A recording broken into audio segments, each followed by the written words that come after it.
fans. We're the bench starters. Welcome to episode 1. I'm glad you guys could join us.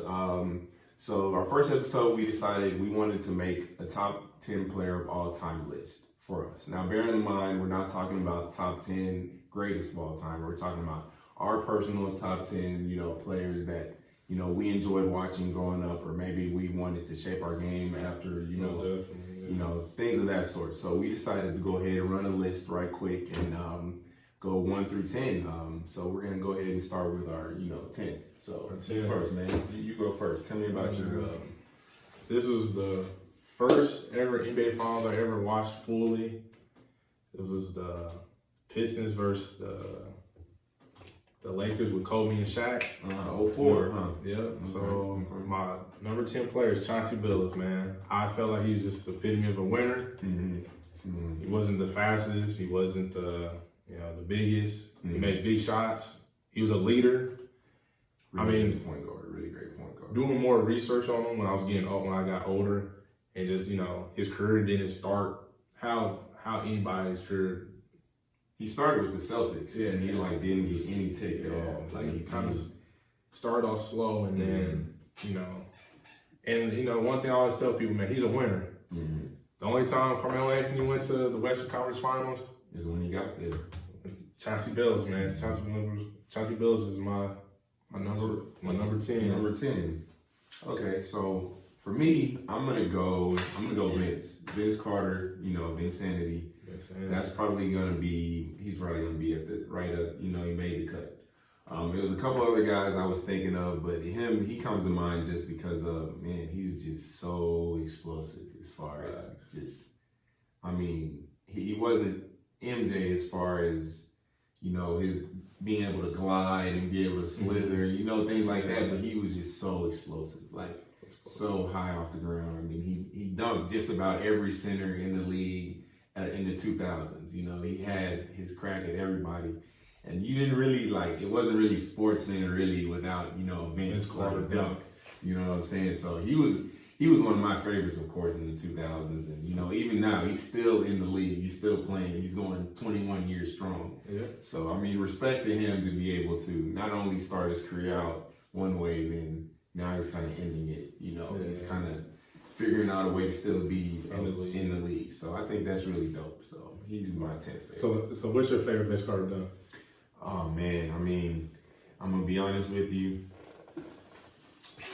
I'm going to have to go. He had an oop where he did a windmill. The dude threw the oop up and he windmilled the alley-oop. Can you imagine that? I'm talking about head above the rim. You could go when he jumped over the guy.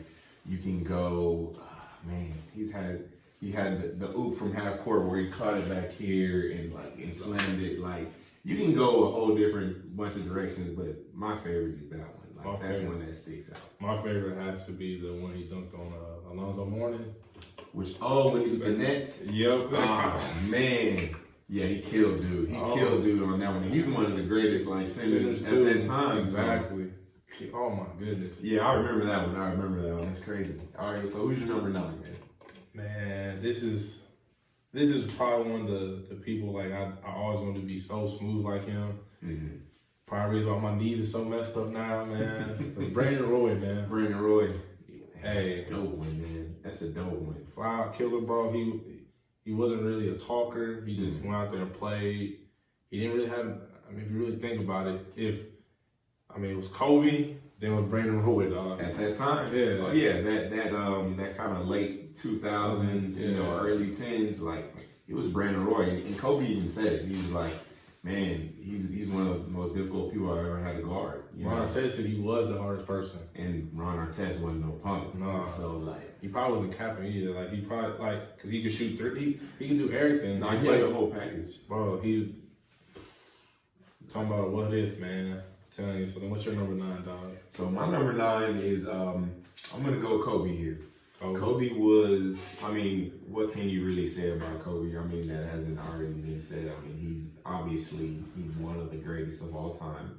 Yeah. He's in my top 10 player of all time list.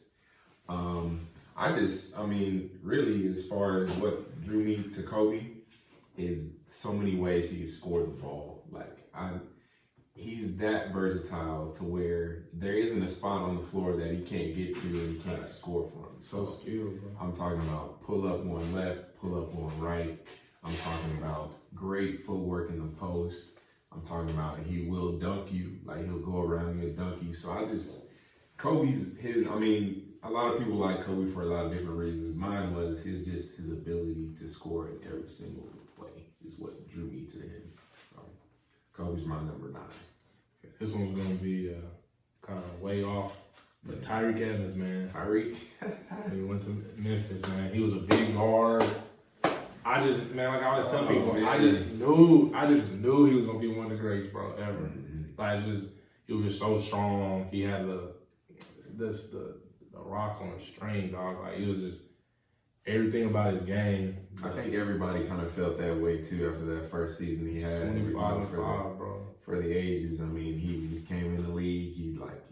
He's a point guard. He was like a real point guard. He was getting other people involved, but he was still getting his, and he was able to rebound, being 6'6". So I mean, that's a great choice. I mean, it sucks that he's not in the league right now, but sure. he was having a great season with the Pacers, right before that suspension happened. So I mean, he might still have some left in the tank. Yeah, when he gets back, you know what I'm saying, when they let him back, hopefully. That's my God, man. That's my Hopefully. But so my number 8, I'm gonna go T-Mac. T-Mac, man, he so smooth. You know what I'm saying? He just as far as making it look effortless. Video game. I'm talking about almost like if you were to draw up like that the quintessential wing in the 2000s, it was gonna be him. I mean, 6'8", 6'9", long arms, could shoot, could get to the rack.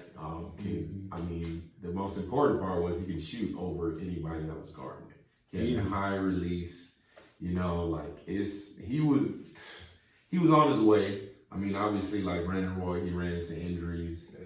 He kind of tapered off. He never really got past the first round as far as in the playoffs. So being a player, yeah, because he was with the Spurs. Yeah, he's with the Spurs. They got to the finals, but I'm sure he wouldn't really even count that.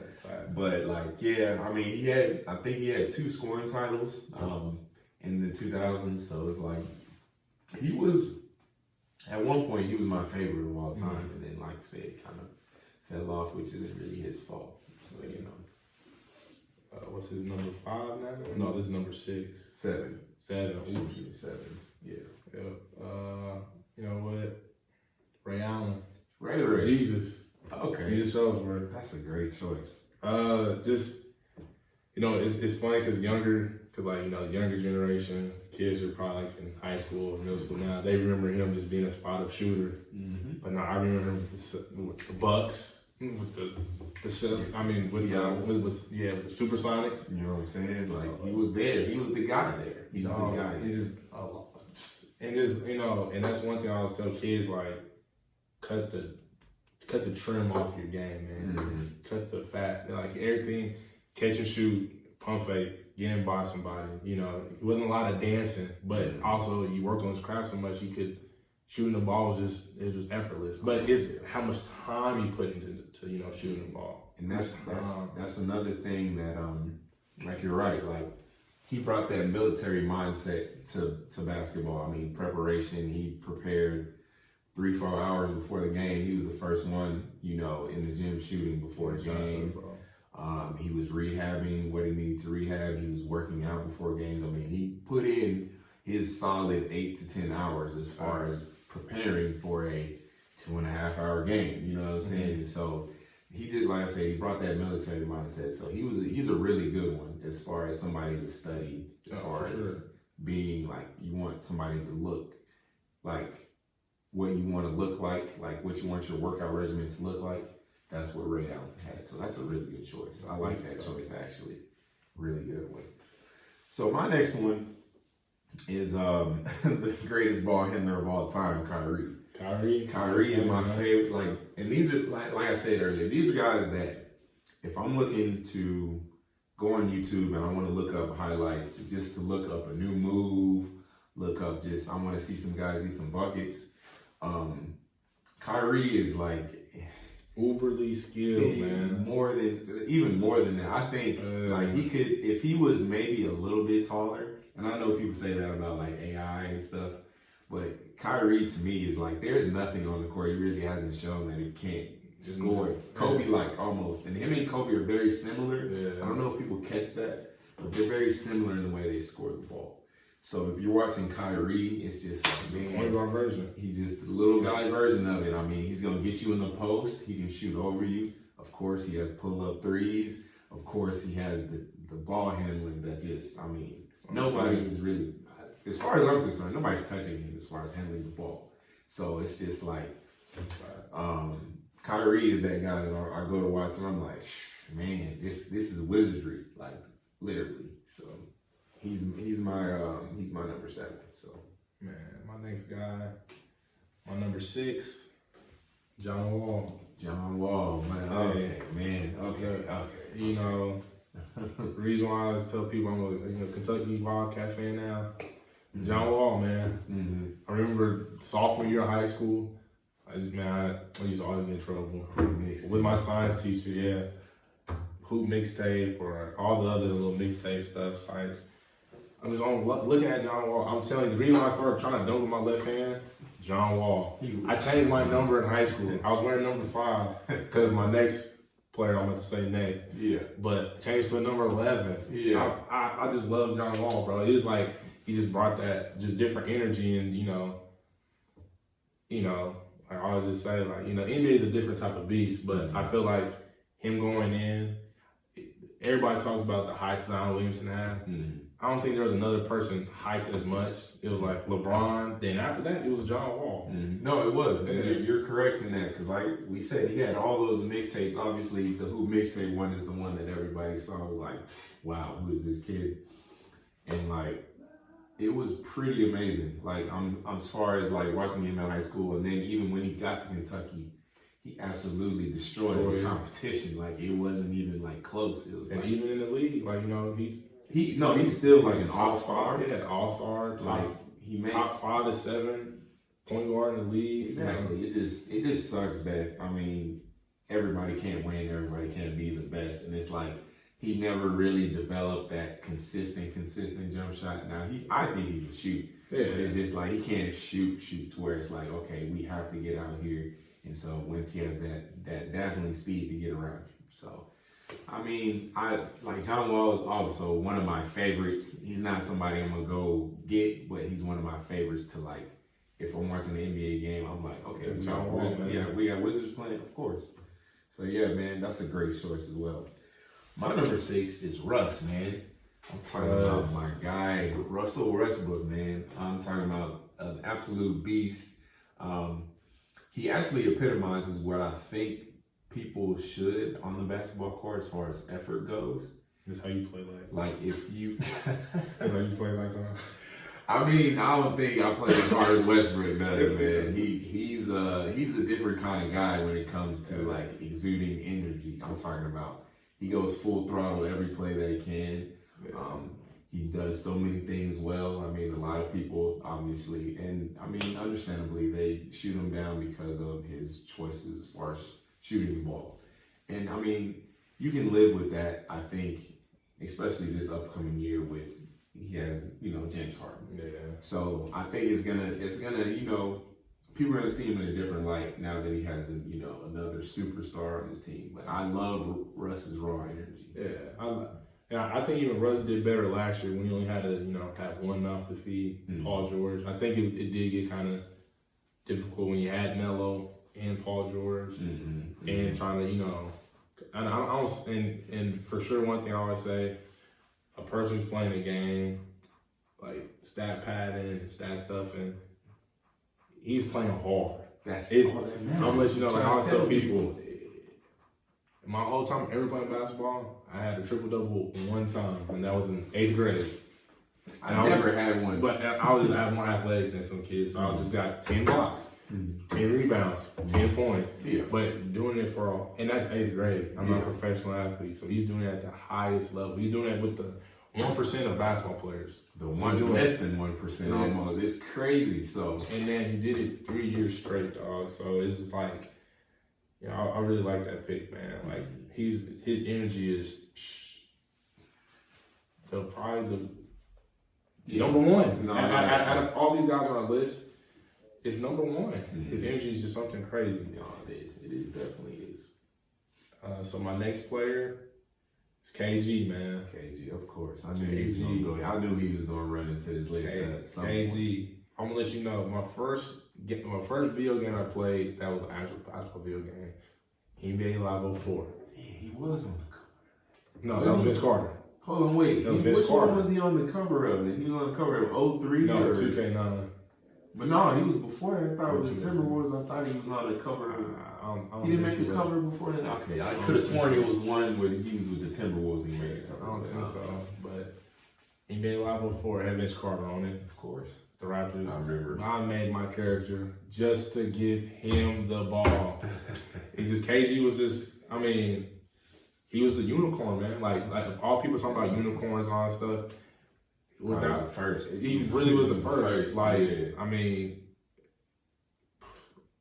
hey, one thing I always talk about a guy, he played hard, insanely hard. So talking about Russell Westbrook, then. Nah, he just the center version. Yeah, the center version of Russell Westbrook. You know. You know what I'm saying? And like, you know, he got his championship when he finally had a chance to win a championship. Mm-hmm. You know, I feel like, you know, he did some good stuff for the Timberwolves when he was in the locker room with the younger guys, like when he came back the second time. Right. But that first time with the Timberwolves, a monster. No, it was a monster. It really was. It was crazy because people used to say like, well, you know, Tim's better, and it's like, man, I feel you on that, and I do think Tim's a little bit better, but KG is, as far as doing stuff on the court, man, KG got it all. There's not a hole in his game. Like, there's nothing you can like really like say he can't do.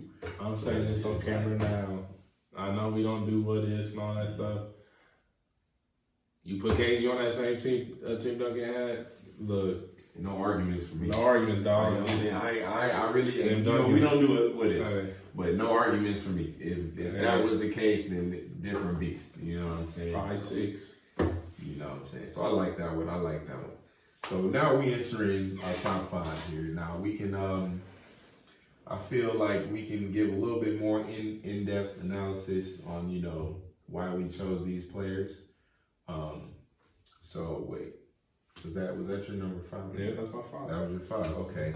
So I'm gonna go Kevin Durant on my number 5. Oh, and guys, remember, I love all these players you're saying too. So these were just, of course, my top 10 favorite. Like, KD's not on my list, but look, everything you're about to probably say about the KD's a killer. I love KD. He's a killer. Same. So for me, for Kevin Durant, honestly, I think he's like build wise. I think he's the perfect basketball player. I'm gonna tell you why.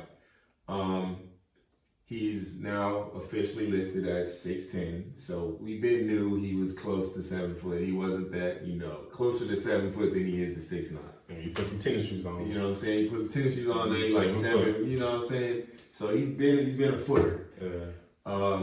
Got the most effortless jump shot I've ever like seen. Like the quickest, the easiest, like without a hitch. Like it's effortless. Has the handle. Has a handle that a 6'4" guard, which is they had a regular one in the league had. Has the handle. Has the long arms. Has the length. Because you know, the longer your arms are, the harder it is for you to shoot the ball. How the quicker, you know what I'm saying? It takes seconds away, you know, from you shooting the ball. KD gets the shot off whenever. Whenever. Like I'm telling you. So like he has that.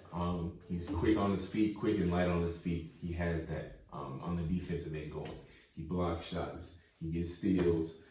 When it comes down to it, he can lock your best player up. Like he can go do that.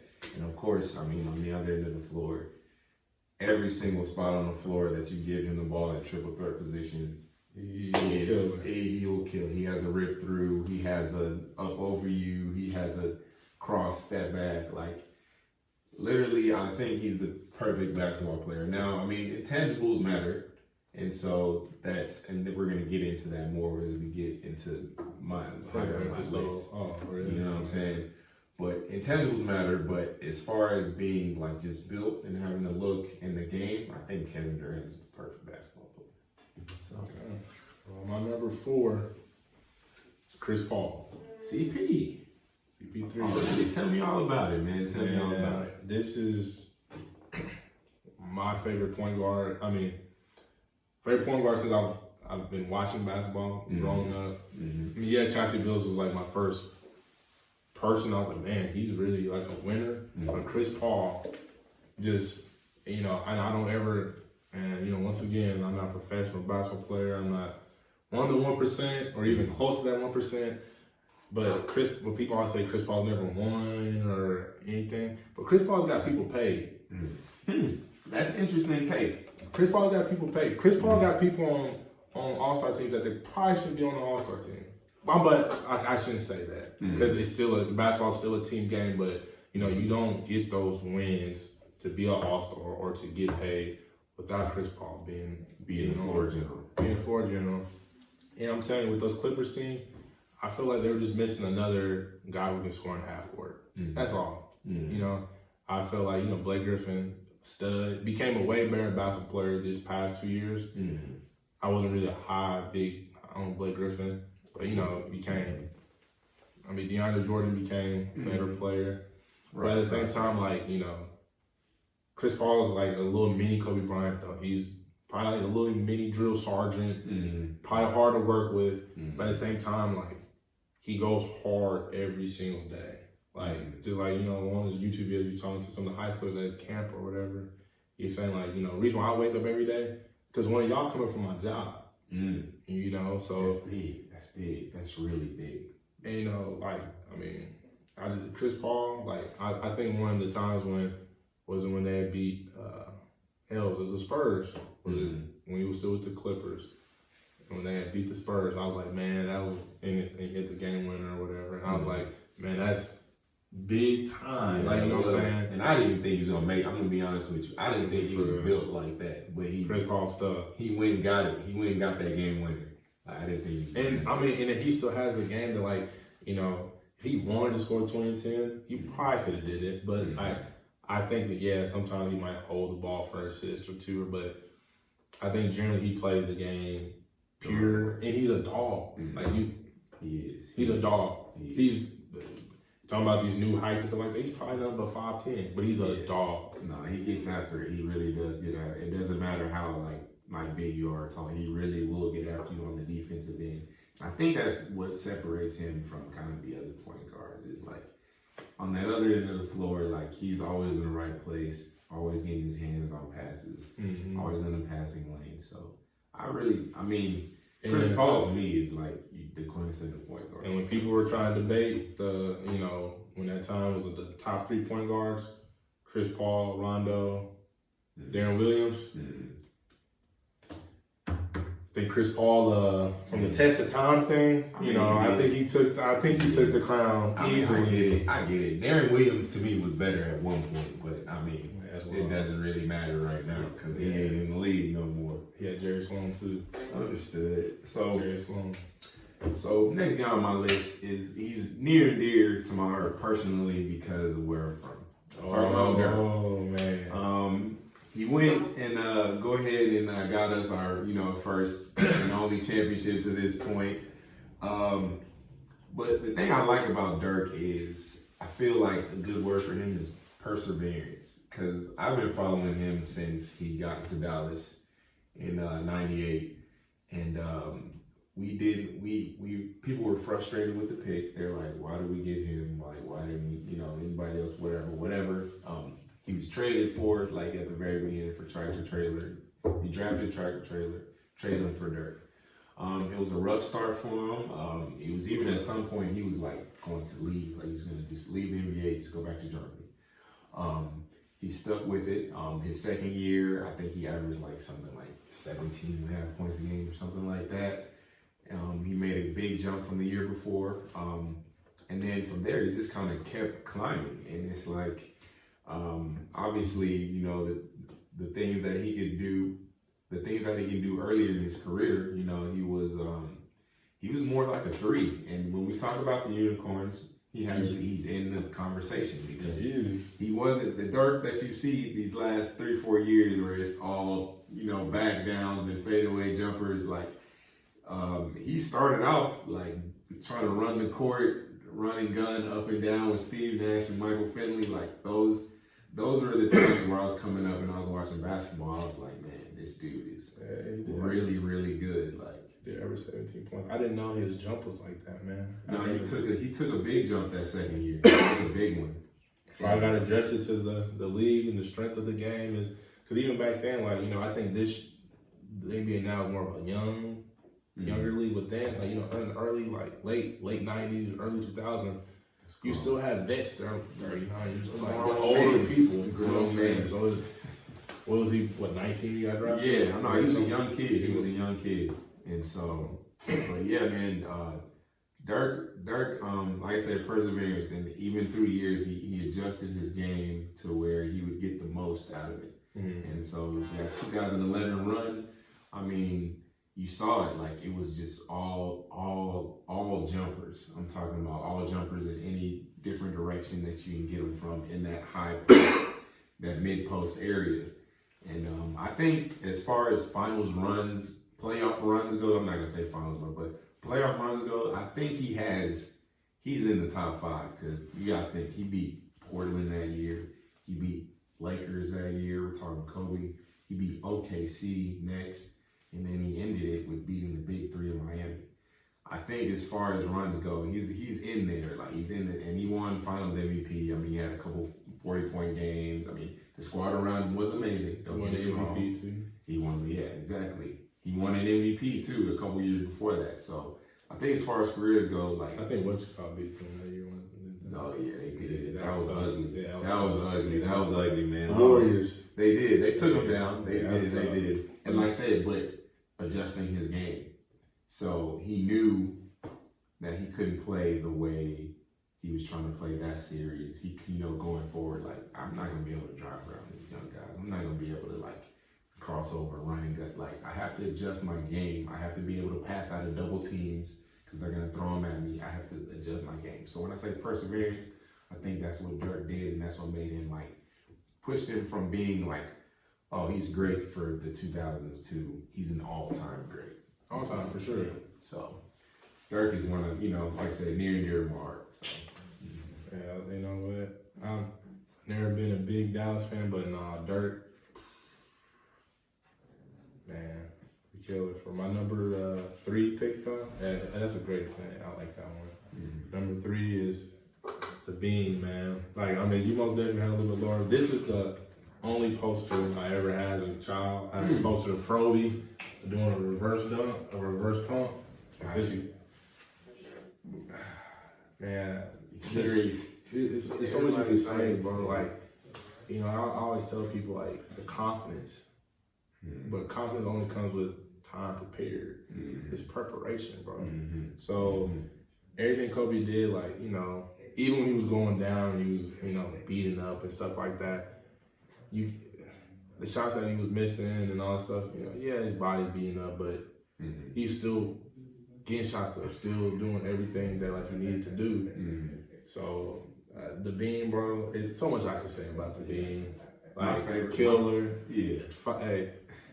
5 of them. He got 5 of them things. He got 2 Finals MVP. 2 Finals MVP. My favorite picture of Kobe, though, I have to say, and I've seen this on social media a whole lot, but my favorite picture of Kobe is he's at practice. He has on his practice gear over his pajamas. He has a broken right arm, fractured wrist or something, and he's in there practicing, like, on his left-hand shots. Like, who does that? Like, people don't do that. People aren't that committed to the game. Psychotic is a great word.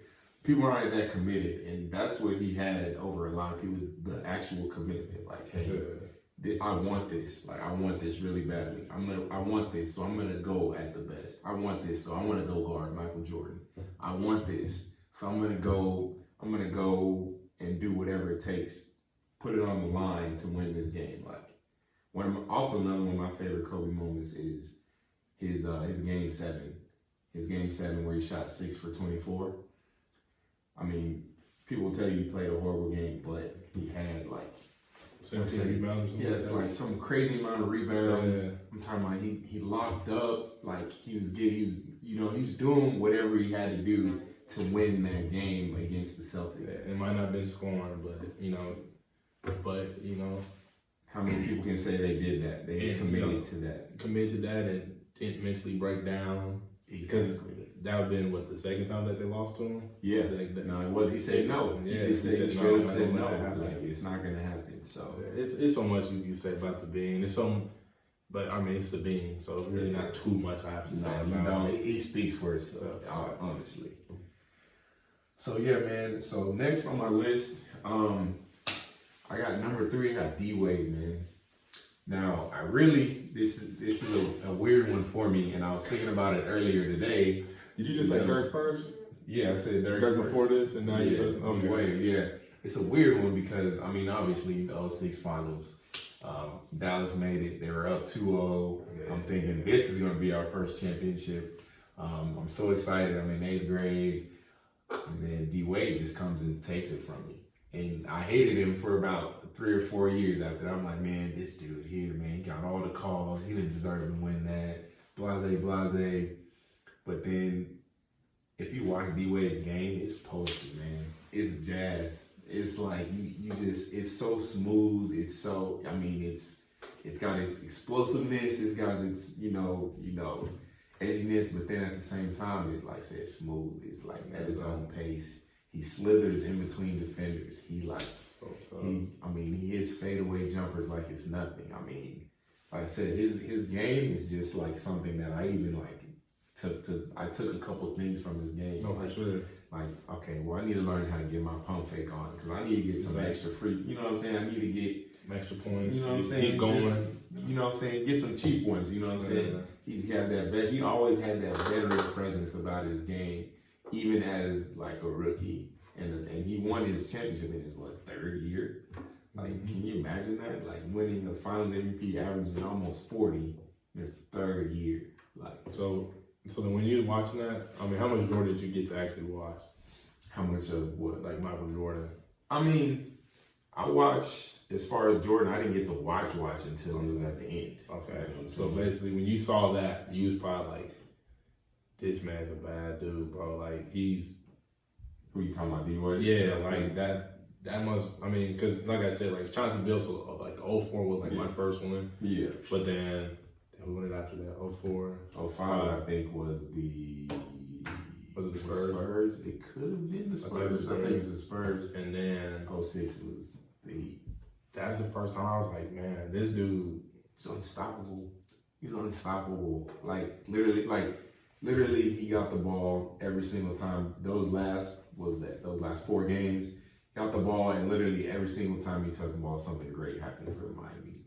And if you think about it, they weren't that great of a team. I mean, they had Shaq, but Shaq didn't do that much in the series like that. Yeah. But they had veterans like Gary Payton, and they had James Posey, players like that.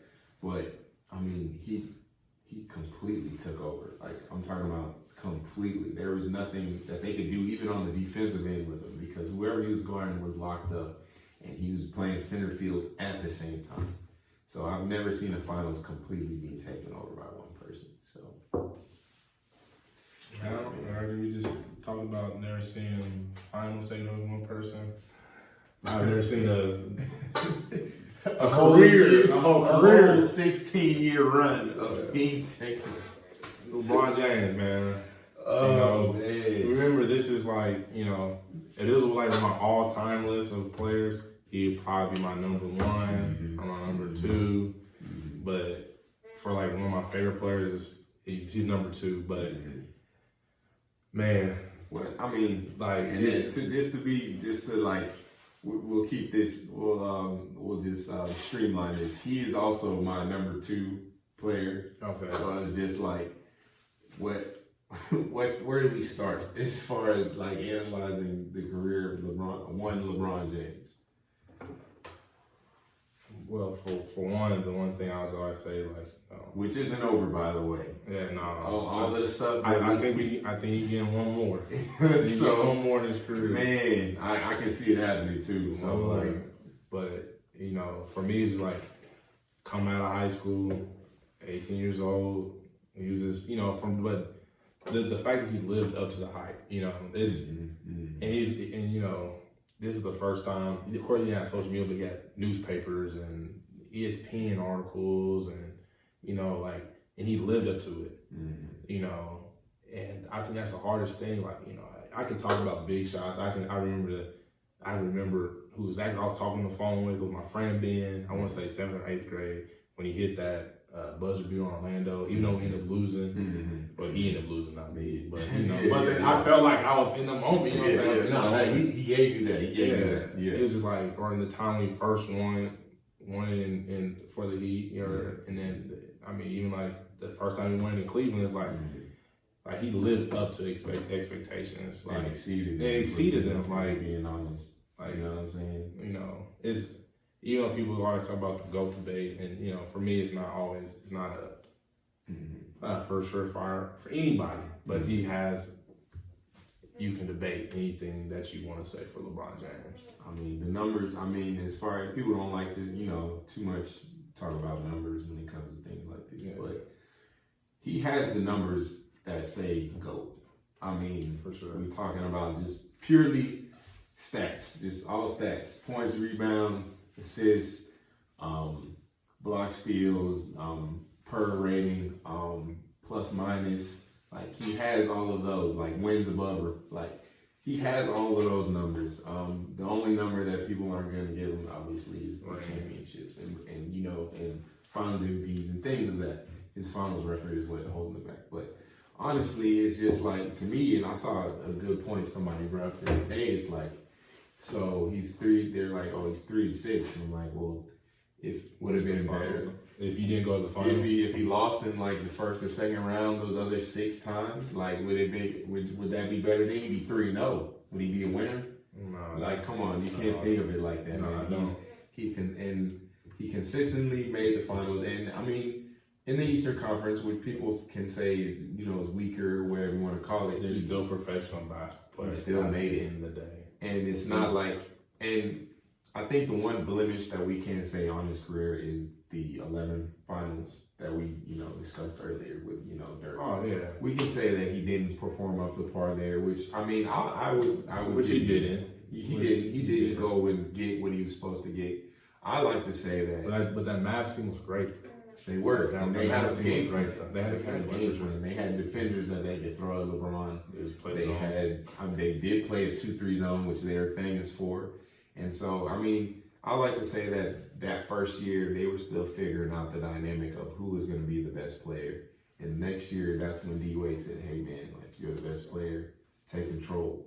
And then that's when we saw the LeBron unleashed that guy LeBron. Oh my God! It was that next year. It was ugly because it was like he was doing everything, literally everything. So I think that when it comes to that, he has a good argument for the GOAT debate if you got one player to choose. So and I think I know you're going with number one. So I'm not going.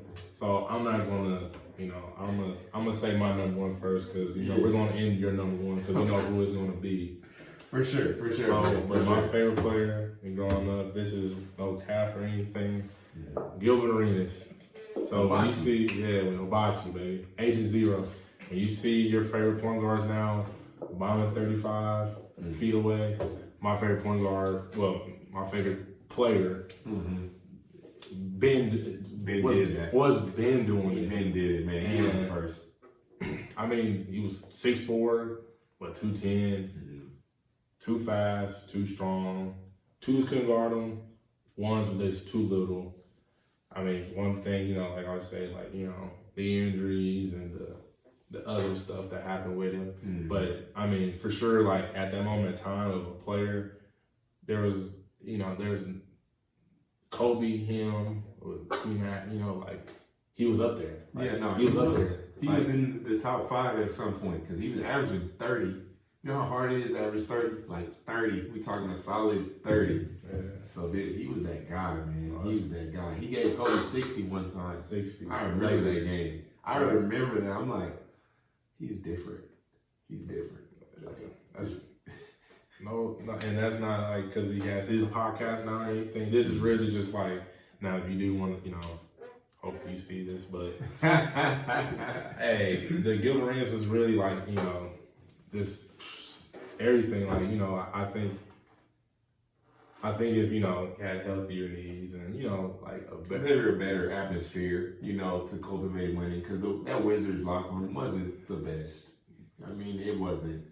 So, I mean, I thought when he got to Orlando, I was like, okay, this might be something, because he actually has a team around him that's really, really good. It didn't pan out that way. I think he was injured or whatever the case may be. Stan Van Gundy. That too. Yeah, that as well. Let's be for real. So, not really a people person. Players coach. Being honest, he's not that. So yeah, man. I mean, Gilbert, obviously one of the best in the 2000s. We got a lot of players from the 2000s in here, but obviously that's how we were growing up. So yeah, what's really funny is combined, we only have one player that's going to be from the 80s, and that's, of course, the number one on my list is Michael Jordan. Now, just to get this out there, he is my GOAT. He's the best player of all time to me. Nobody's above him as far as having the rings, having the numbers, having the look, having the flair, having the mystique around him. It's like, that's going to be hard for LeBron to overcome as far as me. It's like, he has that, like, whoa, it's Jordan, man. Hey, watch out. Like, hey, don't say that. Like, Jordan is 6-0 with 10 scoring titles. And when you say those numbers, 10 scoring titles, 10. That means, go look it up, bro. I promise you right now. Like, he has 10 of them. Like, that means for 10 of his, I feel like he only played, like, 15, 16 seasons? Like, he didn't play that many of them. He has 10 scoring titles. That in itself is pretty amazing. 10 of them. He got 10 of them things. 10 of them. I like to cite one of his season, his 87-88 season. That season, I know he led the league in scoring. I don't know how much he scored, but it was an absurd amount. One defensive player of the year. I believe he won MVP that year. That was one of the years he won MVP. 35, bro. 35 is ridiculous. Year before, wait, you said 87? 87, 88. Year before, he averaged 37? Okay, so we're talking those numbers. We're talking defensive player of the year. We're talking MVP. I think he was the MVP that year as well. I mean, almost you have to give it to him if he win that. But yeah, like that to me, that's the most. And then I think, if I'm not mistaken, he averaged like something like 2 blocks and 2 steals as well.